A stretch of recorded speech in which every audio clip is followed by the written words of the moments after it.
Well, we're going to drive you out to the country and find you a new place to live.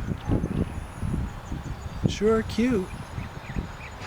Sorry for the inconvenience.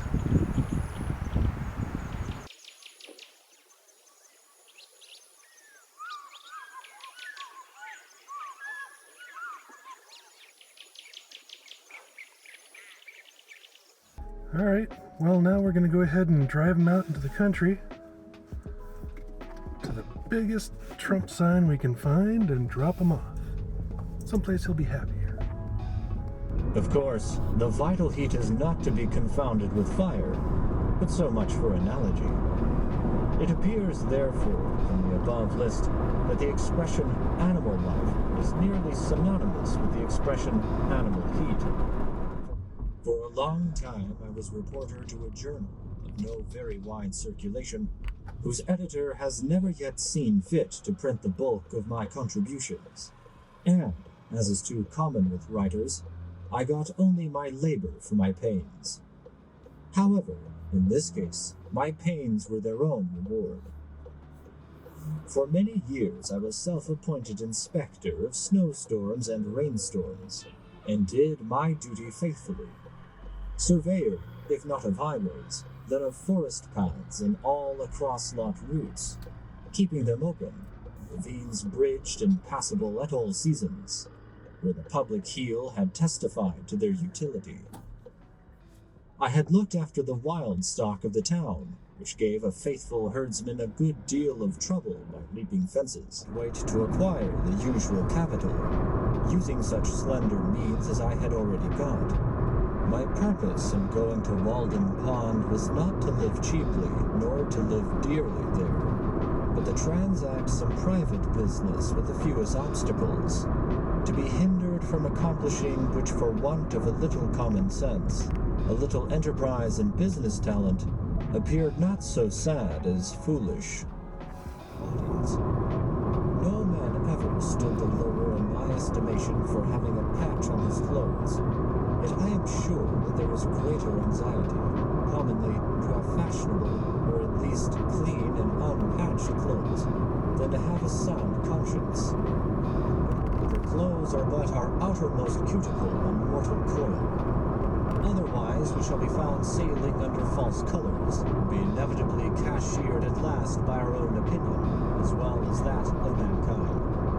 Of what use this measuring of me, if she does not measure my character, but only the breadth of my shoulders, as it were a peg to hang the coat on? We worship not the graces, nor the parse, but fashion.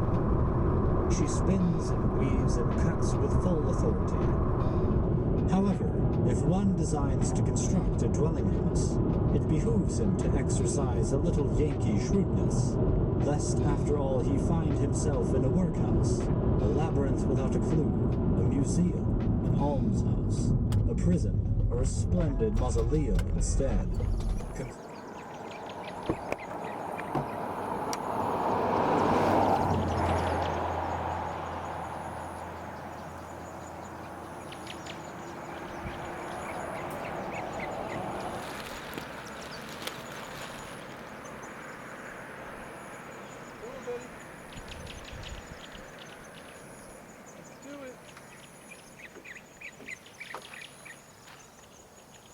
There you go.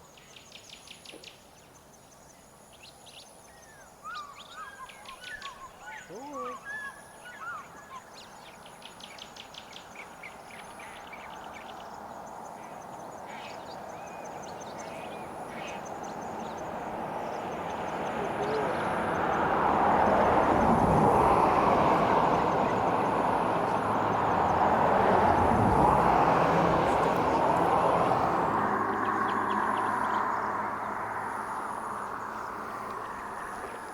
That's the idea. Good luck. My daughter named him Frank after we briefly discussed keeping him as a pet because he's so much friendlier than the last possum we had. But yeah, we decided it wasn't going to fit well with our family, and we already have too many mouths to feed. So we've been having this issue over the last few years where possums have been moving into my crawl space. So I got a trap off of Amazon, and this is the second one that we've caught and relocated in the last year. The first one was not very friendly, but yeah, this one, Frank, he was sweet. He was actually real calm. Didn't seem to get stressed. They can cover a lot of ground, so I drove them 30 miles out into the country. It's difficult finding a spot. Everything's owned. Every inch of everything's private property. Do not trespass. But I took them out to a park, and it seems to be close to water, and it seems to be, going to have plenty of hunting grounds for them there. The place I chose was unfortunately way too close to a road. I hope Frank was able to avoid that fate.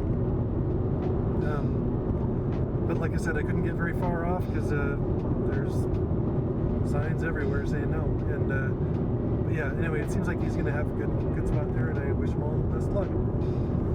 I'd love to have been able to coexist with them, but they tear up the insulation in my crawl space and leave man-sized turds just about everywhere, so it's kind of not a great situation, but I wish him more luck here.